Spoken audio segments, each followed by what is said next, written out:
The 1755 Lisbon earthquake. What if your entire world vanished in under 10 minutes? That's what happened on a quiet November morning in 1755, when the ground beneath Lisbon decided to move. And Europe would never think the same again. It was All Saints' Day. Churches were overflowing, families lit candles, bells echoed across cobblestone streets, and far beneath the Atlantic Ocean, a fault line snapped. In seconds, the earth convulsed. Massive stone cathedrals collapsed onto worshippers mid-prayer. Survivors ran, only to witness the sea retreat in eerie silence. Moments later, a tsunami surged back in, swallowing the city's heart. As if that weren't enough, flames erupted, turning the ruins into a hellscape. Fires raged for 5 days. When the smoke finally cleared, over 50,000 were dead.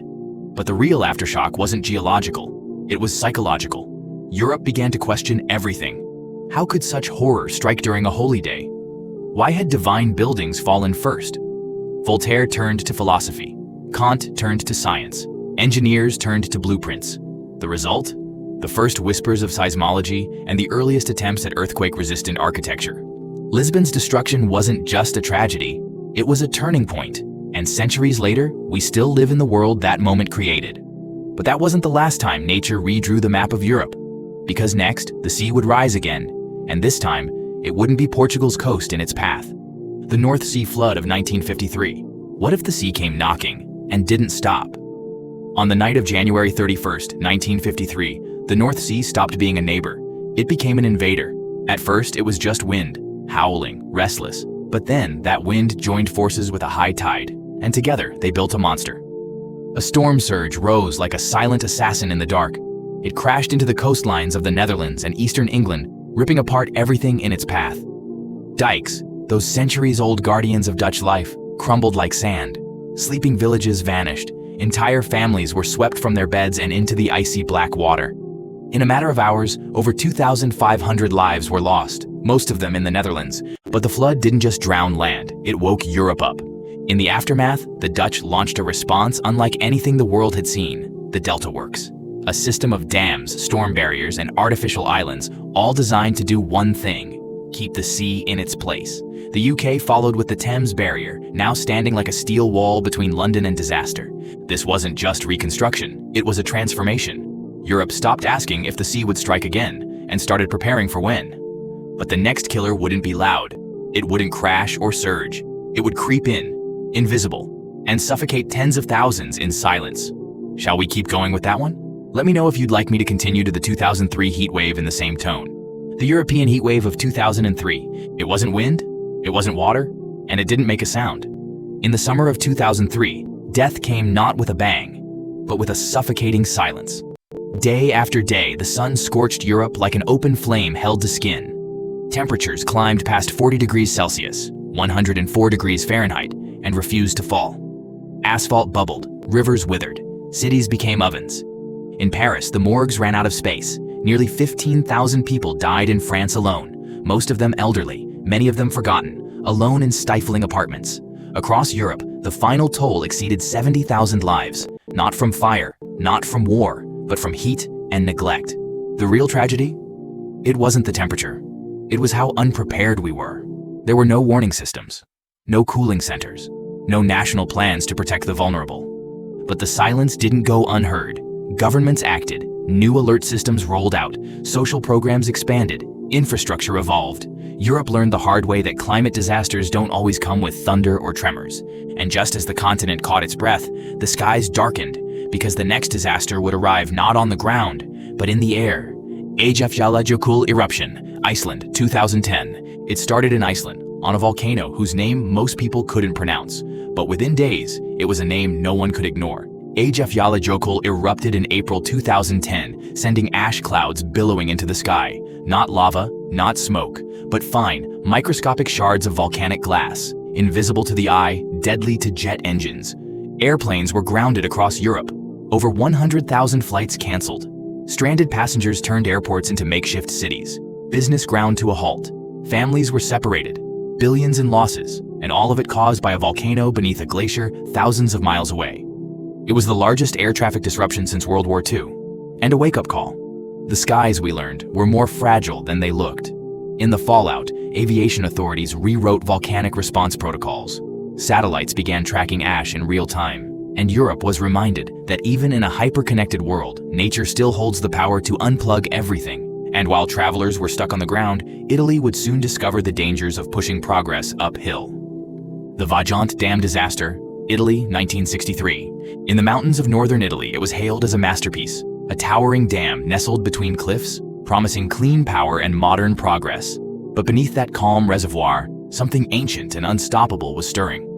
On the evening of October 9, 1963, a chunk of Monte Toc, larger than Manhattan, broke loose and thundered into the lake below. In less than a minute, the impact launched a wave over 250 meters high. It wasn't water that failed. The dam held firm. But the wave it unleashed didn't care. Longarone and nearby villages were erased. Nearly 2,000 people vanished in the dark, crushed by water and debris. Survivors described the sound as louder than war. And then, silence. Engineers had warned of instability. Geologists had sounded alarms. But economics and pride silenced them. Afterward, the blueprints and studies became courtroom evidence. The Vajont Dam stood tall, a monument not to what mankind built, but to what it ignored. And just a few decades later, another ancient Italian town, L'Aquila, would be shaken to its core. But this time, the disaster wouldn't just target buildings. It would put scientists themselves on trial. The L'Aquila earthquake, Italy, 2009. It struck at 3:32 a.m., when dreams are deepest and defenses lowest. In the medieval city of L'Aquila, Italy, the earth roared to life. Stone walls crumbled like paper. Historic towers collapsed. Entire blocks were reduced to rubble in seconds.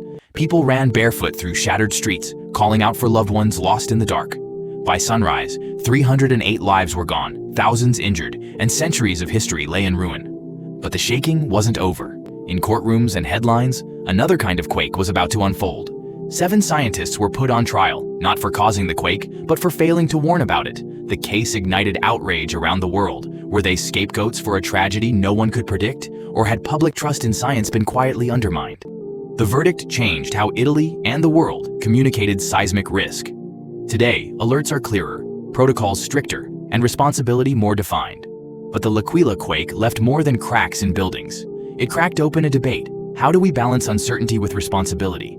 That question would echo again just years later as the skies opened up and Europe faced its next devastating reckoning, not from fire or stone, but from rain. The European floods of 2021. It started as a whisper from the clouds. Then the skies opened up and didn't close. In July 2021, Western Europe was caught in a deluge unlike anything it had ever seen. Days of relentless rain swelled rivers past their limits. But this wasn't just a storm, it was a slow-motion ambush. Entire neighborhoods in Germany and Belgium vanished under rising water within minutes. Roads cracked open, houses floated away. People had no time to flee. Over 220 lives were lost. Families watched their homes disappear into muddy torrents. Survivors stood waist-deep in brown floodwater, staring at what used to be their world. But this was more than a natural disaster. It was a message.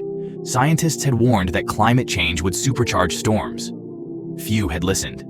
After the floods, governments scrambled to overhaul early warning systems, reinforce flood defenses, and redesign drainage infrastructure. Climate risk was no longer an abstract concept. It had breached the doorstep. And yet, the storm left behind a lingering question. If this was just the beginning, what would the next wave look like? From ancient earthquakes to modern megastorms, natural disasters have rewritten Europe's landscape and its future. But what defines this continent isn't just how often it's hit. It's how it rises. These disasters led to laws, defenses, technologies, and conversations that continue to evolve. Each catastrophe became a lesson, each victim a reason to do better. Because history doesn't just repeat itself, it teaches. So, which disaster shook you the most? Let us know in the comments. And if you want part 2, covering forgotten catastrophes, volcanic islands, or man-made chaos, just say the word. Don't forget to like this video and subscribe for more gripping breakdowns of the world's defining moments.